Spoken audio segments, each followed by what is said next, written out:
C'était une joie de pouvoir venir participer à ce culte avec vous. Et puis, il y a des souvenirs qui remontent d'un partenariat qui a commencé il y a longtemps en arrière, quand je partais me former pour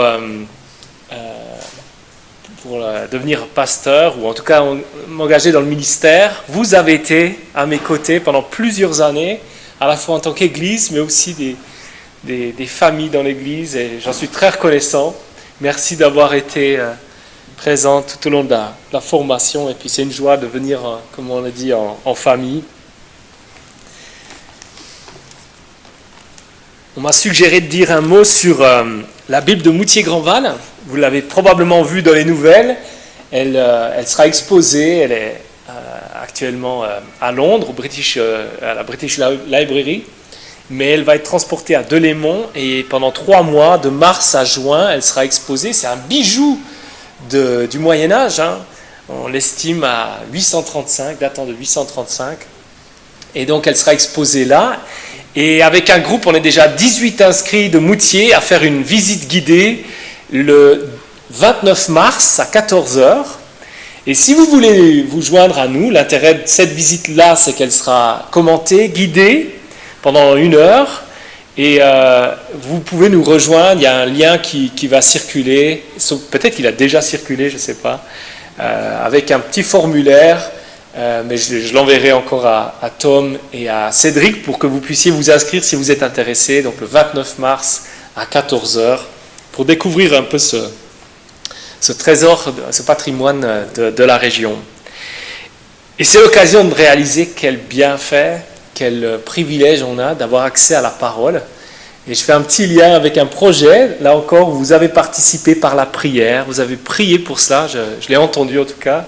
Et puis aussi quelques personnes qui sont venues aux soirées organisées dans la suite. Mais il y avait une distribution, un tout ménage, vous l'avez probablement reçu, un évangile de Jean, et on l'a intitulé « La vie en abondance », une expression de Jean 10. Et notre désir, c'était de rendre accessible ce texte biblique, de voir sa pertinence. Ça a été fait en partenariat avec plusieurs églises de la région. Alors, dans les soirées qui ont suivi, il y a peu de monde qui a eu le courage de franchir le pas de la porte. Ça se déroulait au 7 pour l'aspect technique. Mais on est encouragé de savoir que des gens ont reçu. Encore l'autre jour, quelqu'un dans le train me disait qu'il avait bien reçu cet évangile, il l'avait parcouru.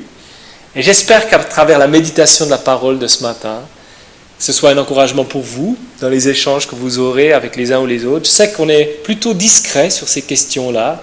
On a peur d'offenser peut-être, de parler de ce sujet-là, de la parole, mais peut-être que ce sera un encouragement. Je l'espère en tout cas, c'est ma prière. Je vous invite à méditer le début de l'évangile de Jean, le prologue, l'introduction de Jean, Jean 1, versets 1 à 18, Il sera projeté, mais vous pouvez aussi le suivre dans les Bibles, dans la version Sommer. D'ailleurs, ce sera intéressant de voir une complémentarité dans les mots traduits. Je lis la parole de Dieu. Au commencement, la parole existait déjà. La parole était avec Dieu, et la parole était Dieu. Elle était au commencement avec Dieu. Tout a été fait par elle, et rien de ce qui a été fait n'a été fait sans elle. En elle, il y avait la vie. Cette vie était la lumière des êtres humains. La lumière brille dans les ténèbres, et les ténèbres ne l'ont pas accueillie. Il y eut un homme envoyé par Dieu. Son nom était Jean. Il vint comme témoin pour rendre témoignage à la lumière, afin que tous croient par lui. Il n'était pas la lumière, mais il vint pour rendre témoignage à la lumière. Cette lumière était la vraie lumière qui, en venant dans le monde, éclaire tout être humain. Elle était dans le monde, et le monde a été fait par elle, pourtant le monde ne l'a pas reconnue. Elle est venue chez les siens, et les siens ne l'ont pas accueillie.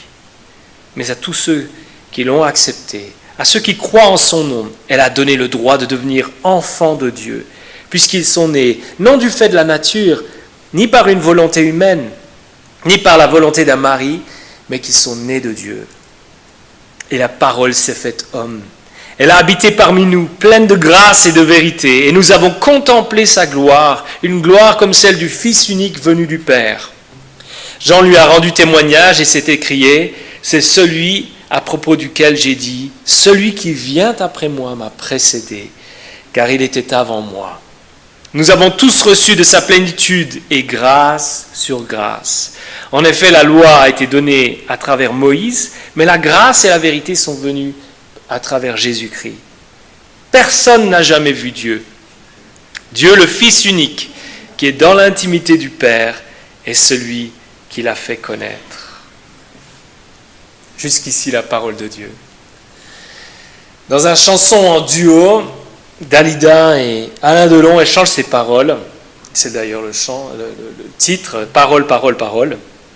Tu es cette belle histoire d'amour, c'est Alain Delon qui le dit à Dalida, que je ne cesserai jamais de lire. Tu es d'hier et de demain, de toujours ma seule vérité. Mais dans le refrain, Dalida répond, parole, parole, parole. Encore les paroles que tu sèmes au vent. Autrement dit, des paroles qui sont légères, qui semblent faciles, mais est-ce qu'elles sont vraies? Est-ce qu'elles sont fiables? Est-ce qu'elles ont du poids? Et peut-être qu'en écoutant ici l'introduction de Jean, on a peut-être ce même sentiment, on entend le mot parole, mais est-ce que ce sont vraiment des paroles qui sont fiables? Est-ce qu'elles ont vraiment du poids? Dans son livre « Apprendre à vivre », le philosophe athée Luc Ferry fait un survol de l'histoire de la philosophie. Et pour présenter le christianisme, il s'attarde sur ce prologue de Jean. Et selon lui, ce texte a eu l'effet d'une révolution. Pas simplement sur un plan philosophique, mais aussi sociologique, politique, éthique. Et sur l'éthique, par exemple, il écrit ceci. Il est tout à fait clair que sans cette valorisation typiquement chrétienne de la personne humaine, de l'individu comme tel, jamais la philosophie des droits de l'homme à laquelle nous sommes si attachés aujourd'hui n'aurait vu le jour. Que l'on soit croyant ou athée, ce texte a eu un retentissement dans l'histoire. Du poids, on essaie de voir pourquoi. Jésus veut nous parler, plutôt Jean veut nous parler de Jésus, mais il le fait justement différemment des autres. Si Marc commence avec le début du ministère, si Luc commence avec l'annonce de sa naissance, Matthieu avec la généalogie de Jésus, Jean lui remonte aux origines du cosmos.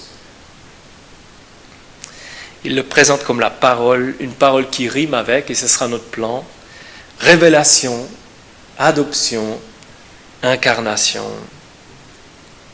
Ces lignes sont denses, et on ne va pas faire le tour ce matin, mais on va s'arrêter sur ces trois éléments. D'abord, révélation. Sans l'usage de la parole, comment mieux connaître quelqu'un?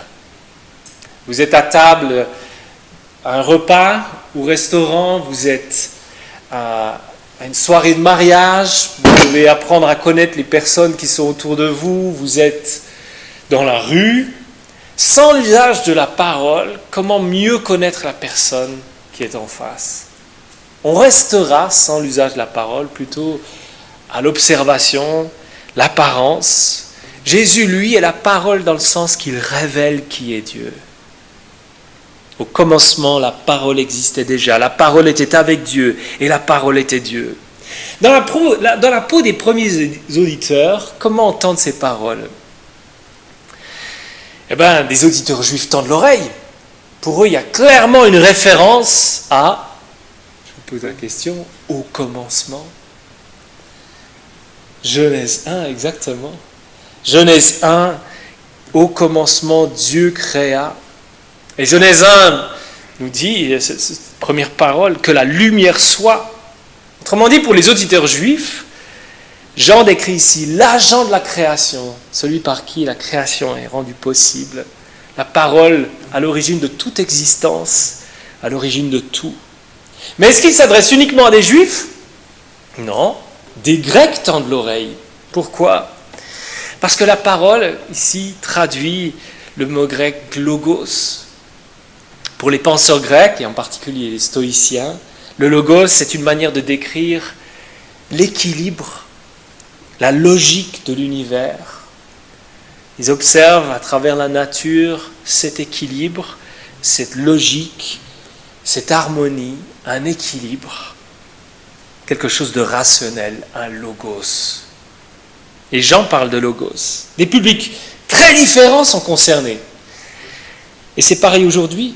D'un côté, on pourrait être né entre deux pages de la Bible, comme on dit, ou on pourrait être sceptique, athée, et ce texte nous concernerait aussi. Est-ce qu'il veut caresser chacun dans le sens du poil? Si on lit ici quelque chose qui suscite l'intérêt, Jean va contre certaines visions du monde, il confronte. Mettez-vous dans la pose d'un penseur juif ou d'un auditeur juif, en écrivant que la parole était Dieu et qu'elle s'est faite chair, ça va être un choc pour les juifs. Quand on regarde au chapitre 8, quand ils entendent ça, les gens ramassent des pierres pour lapider Jésus, et ça ne s'arrêtera pas là. Il n'y a peut-être pas une réaction aussi radicale aujourd'hui si on est croyant, mais il y a des choses qui font encore qu'on se creuse les méninges. Pensez à la Trinité, ou l'homme-Dieu, la divinité, l'humanité de Jésus. Si c'était évident, ça se saurait. Jean confronte. Mais c'est aussi un choc pour les auditeurs non juifs, les auditeurs grecs. Dans son livre, Ferry retranscrit un peu ce qui se passerait dans la tête d'un lecteur, ou d'un auditeur plutôt stoïcien. Au fur et à mesure qu'il avance, ça semble être du délire. La logique impersonnelle qui gouverne l'univers serait devenue un homme. C'est choquant. C'est choquant pour beaucoup aujourd'hui encore. Ça remonte à quelques années, je me souviens en train, je lisais un livre chrétien, et puis la personne en face de moi travaillait pour la Croix-Rouge, et puis en sachant que j'étais chrétien, il a commencé à poser des questions sur ça, parce qu'en fait, il avait réalisé qu'à l'origine de la Croix-Rouge, il y avait des convictions chrétiennes. On a parlé de Jésus, de son message, et c'était déjà une surprise d'avoir cette conversation-là, mais la surprise est encore montée d'un ton quand le contrôleur qui passe par là fait un petit commentaire en disant que la divinité de Jésus, c'est une invention du 3, 4e siècle.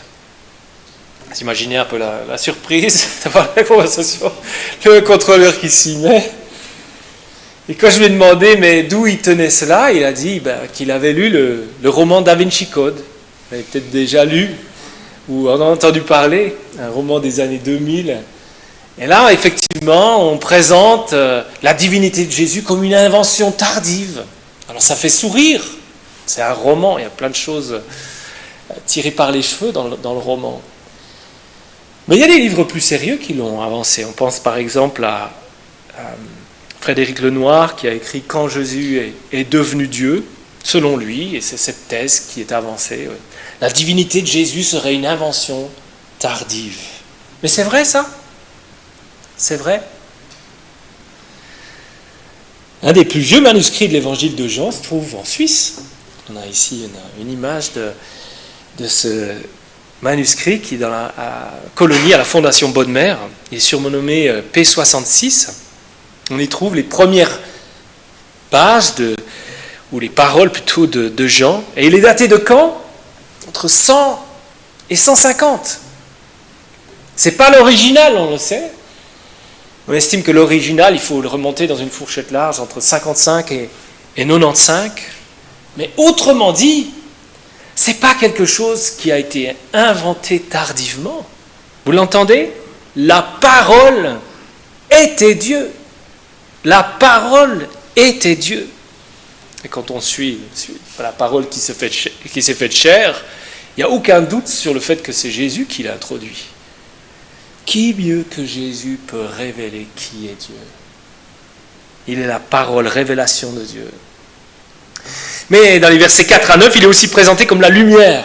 Une des forces de Jean, c'est d'utiliser quelque chose de très simple, la lumière, la parole, le pain, pour décrire la profondeur de qui Jésus représente. Le contraste entre la lumière et les ténèbres, c'est quelque chose qu'on trouve dans toutes les civilisations, de la Chine à l'Amérique du Sud, en passant par la guerre des étoiles. On a ce contraste entre la lumière et les ténèbres. Comment avoir la lumière? Dans la mythologie grecque, Socrate raconte l'histoire de prisonniers au fond d'une caverne qui voient la réalité à travers des ombres, des personnes qui dansent devant un feu et dont on voit les ombres. Un prisonnier arrive à sortir de la grotte, s'échapper pour découvrir la réalité. Et il va ensuite redescendre, prévenir les autres.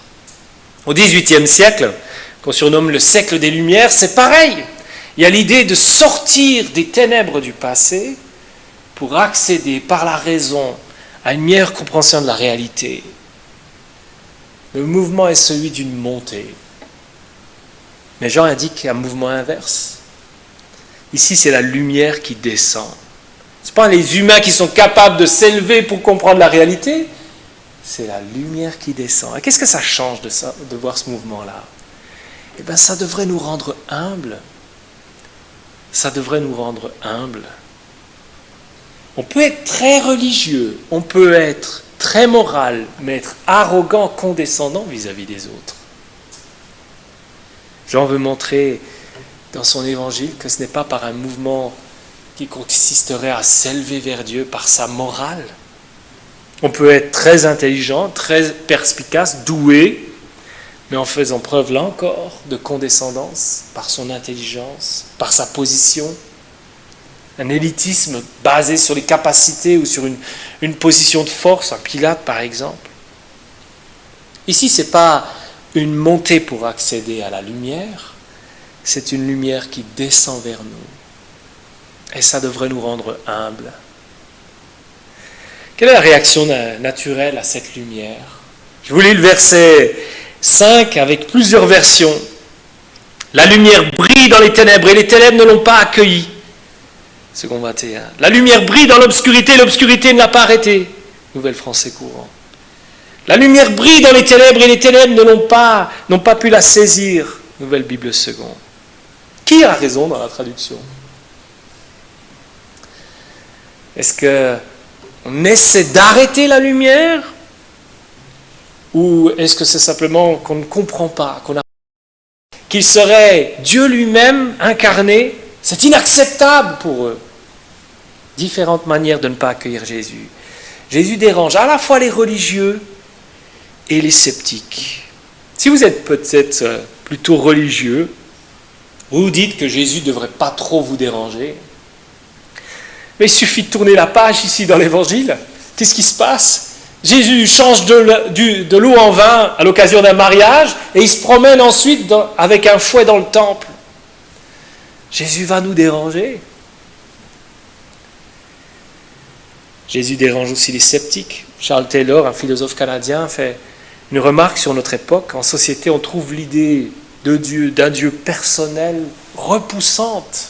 On préfère un Dieu impersonnel, un monde naturel où chacun vit sa vie, mais on n'a de compte à rendre à personne. Ça nous dérange, un Dieu personnel. On préfère un environnement, une nature divine. Si la réaction naturelle des humains, religieux ou sceptiques, c'est de repousser cette lumière, comment cette parole peut-elle faire son chemin? Ça nous amène à l'adoption dans les versets 10 à 13. Jean use de pédagogie en répétant les choses. Au verset 10 et 11, alors qu'il avait déjà parlé du rejet de la parole, il écrit « Elle était dans le monde et le monde a été fait par elle, pourtant le monde ne l'a pas reconnue. Elle est venue chez les siens et les siens ne l'ont pas accueillie. » Claude Nicollier est le premier astronaute suisse à s'être rendu dans l'espace. Et l'année dernière, vous le savez, officiellement, un deuxième astronaute suisse a été nommé, Marco Sieber. Imaginez que Marco Sieber parte dans l'espace, à son retour d'une mission, est-ce qu'à l'aéroport, il n'y aura personne pour l'accueillir, comme si on était totalement indifférent à son voyage dans l'espace, son retour? Ça m'étonnerait. Ça m'étonnerait. C'est déjà un choc que Jésus ne soit pas accueilli dans sa propre patrie. Mais le choc, il est encore beaucoup plus grand quand on réalise que c'est lui qui est à l'origine de notre existence. Et on ne serait pas là pour l'accueillir. On n'en voudrait pas. Quand il vient, on n'en veut pas. Il dérange. Et si c'est la réaction naturelle du monde, de chacun d'entre nous, au départ, comment expliquer que certains croient en lui? Un concept important au XXe siècle, c'était celui du conditionnement psychologique. Alors le terme peut paraître un peu perché, mais en fait vous l'avez certainement tous entendu comme remarque. Si tu es chrétien, si tu es chrétienne, c'est parce que tu es né dans ce contexte-là. Vous avez déjà entendu ça? Si tu es chrétien, c'est simplement parce que tu es né dans cet environnement. Comment répondre à cette affirmation? Dans un sens, c'est vrai qu'on est influencé par le contexte dans lequel on a grandi. J'ai été influencé par le contexte dans lequel j'ai grandi. Mais on pourrait retourner l'argument. Si quelqu'un est sceptique par rapport à Jésus, on pourrait dire que cette personne a grandi dans un environnement plutôt sceptique. Et c'est bien l'ambiance du moment, n'est-ce pas? L'ambiance du moment, c'est un certain scepticisme par rapport à la foi chrétienne, par rapport à Jésus. Donc l'argument va dans les deux sens. On peut être sceptique parce qu'on a grandi dans ce contexte-là. Mais ensuite, comment expliquer, s'il s'agit bien simplement d'un conditionnement psychologique, ce qui s'est passé historiquement avec le christianisme? Parce que si vous regardez historiquement comment ça s'est passé, la foi chrétienne est constamment en train de se déplacer. Elle a commencé à Jérusalem, mais après on la voit dans le livre des Actes à Antioche, après en Asie mineure, on passe en Europe, en Amérique du Nord. Mais aujourd'hui, s'il fallait trouver en quelque sorte le centre de gravité de la foi chrétienne, il faut aller plutôt en Asie ou en Afrique. Comment expliquer un tel déplacement si c'est simplement un conditionnement psychologique? On serait resté au même endroit. Mais la foi chrétienne est constamment en mouvement. Jean veut souligner qu'il ne s'agit pas justement d'une simple appartenance familiale, de conditionnement. Il utilise une image de naissance, d'adoption des disciples. Il dit qu'ils sont nés non du fait de la nature, ni par la volonté humaine, ni par la volonté d'un mari, mais ils sont nés de Dieu. Les chrétiens authentiques sont nés de Dieu. J'en choque encore, nés de Dieu. Alors j'ai une question à vous poser. Qui ici a déterminé le jour de sa naissance? Qui a dit, moi j'aimerais bien naître à telle date, tiens? Personne ici n'a pu choisir le jour de sa naissance. Ça ne se choisit pas. Et ça serait pareil avec l'adoption. Qui peut dire, moi j'aimerais être adopté dans telle famille? Non, ce n'est pas un choix qui nous appartient. C'est pareil avec la naissance dans la famille de Dieu. Il s'agit d'un choix qui vient de Dieu. Une adoption qu'il a décidée. Ça vous choque? Vous avez peut-être envie de réagir en disant, ouais mais... Et le libre arbitre alors? Ça veut dire qu'on est simplement des marionnettes? C'est Dieu qui choisit, qui détermine tout? Ses décisions, ses choix? Jean ne prétend pas que nous n'avons aucune part à jouer, que nous ne choisissons rien, à tous ceux qui l'ont accepté, à ceux qui croient en son nom. Notre responsabilité est engagée, mais c'est équilibré par le fait que nous sommes nés de Dieu, adoptés. Ce serait plus flatteur de dire que c'est nous qui avons mérité son amour, qui avons su voir au-delà des apparences la réalité. Ce serait plus flatteur pour nous. Mais ce n'est pas le cas. Jean présente ici une dualité qu'on retrouvera tout au long de l'Évangile. C'est à la fois quelque chose, c'est vrai, que nous avons choisi, mais au fond, que Dieu a déterminé. C'est lui qui nous a fait naître d'en haut, c'est lui qui nous a adoptés dans sa famille. Et il va falloir garder les deux faces de cette pièce, même si ça paraît difficile à les maintenir ensemble. Nous ne sommes pas simplement des marionnettes dans la main de Dieu, et il y a un choix à faire, croire ou ne pas croire. Et dans le même temps, Dieu a souverainement fait naître tous ses enfants. Par nous-mêmes, nous étions incapables de naître de nouveau. Il a fallu qu'il nous adopte dans sa famille. Comment cette adoption elle est possible? Et ça nous amène dernièrement à l'incarnation. Simone Weil est une philosophe du début du XXe siècle. normalienne, enseignante de philosophie, elle renonce à sa vocation pour aller travailler dans les ateliers Renault à Boulogne-Billancourt en 1934. Et voici comment elle décrit son expérience.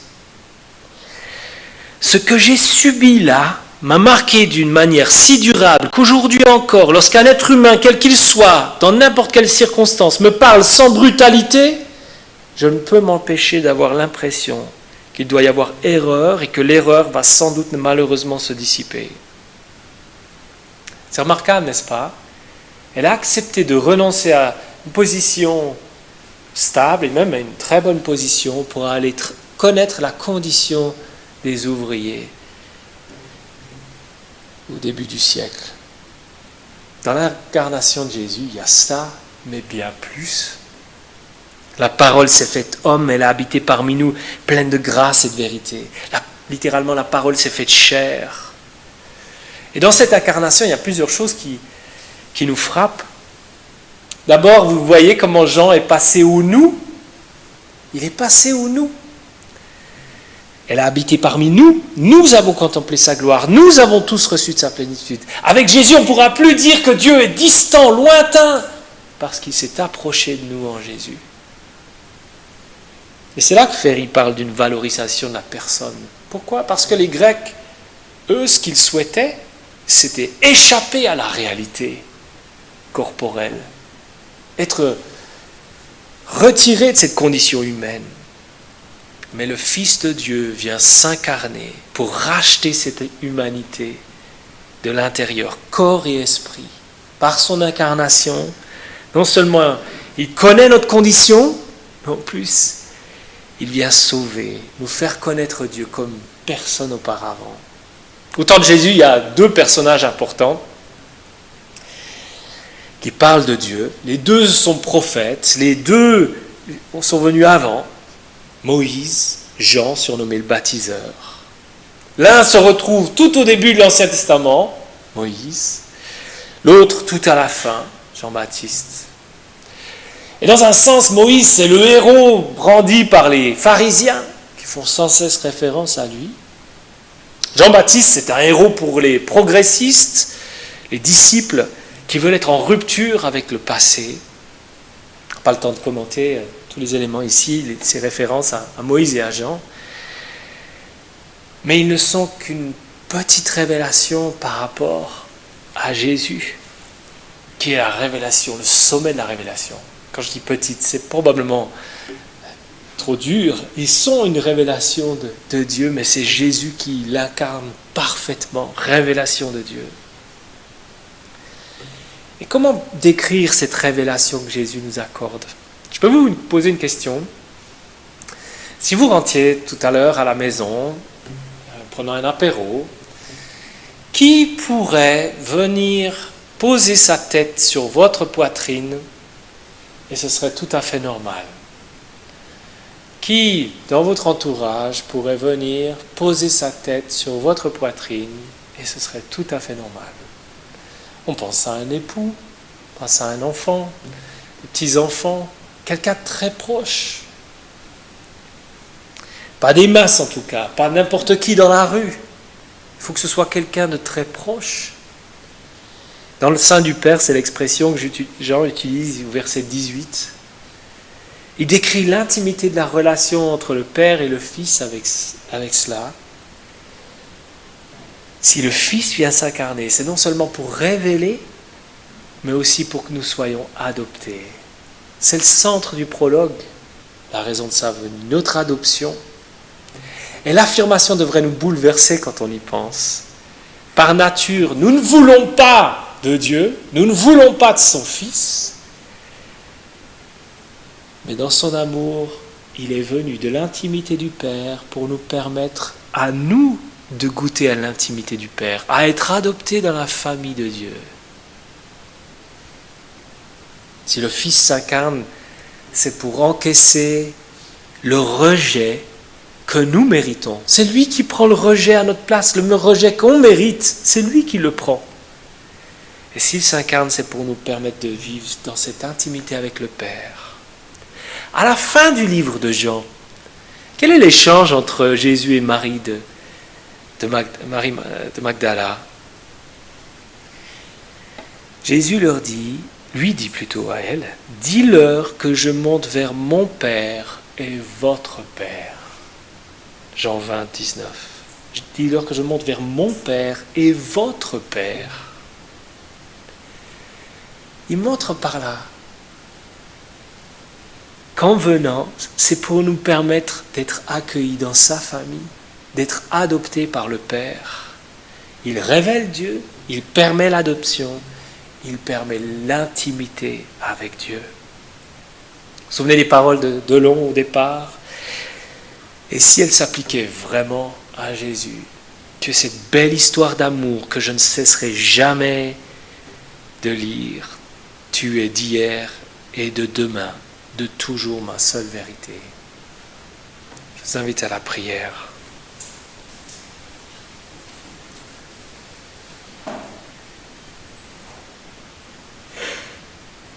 Notre Dieu, notre Père, nous voulons te louer et te remercier pour cette révélation que tu nous permets à travers Jésus, la parole, la lumière. Mais tu vois que par nature, nous et tous nos contemporains ont tendance à rejeter cette lumière, ne pas en vouloir. Quelle offense! Alors que c'est toi qui es à l'origine de notre existence, qui la maintient cette existence. Merci de nous avoir accordé, comme on le chantait tout à l'heure, la joie d'avoir vu le péché être brisé dans notre vie. Par Jésus qui est venu encaisser le rejet que nous méritons à notre place et qui nous permet d'entrer dans ton intimité, l'intimité du Père. Accorde-nous dans les jours qui viennent de nous en réjouir. Accorde-nous aussi de pouvoir en parler à d'autres, que cette bonne nouvelle puisse encore résonner et rayonner dans la région. Nous te le demandons pour la gloire de ton nom et l'avancement de ton règne. En Jésus. Amen.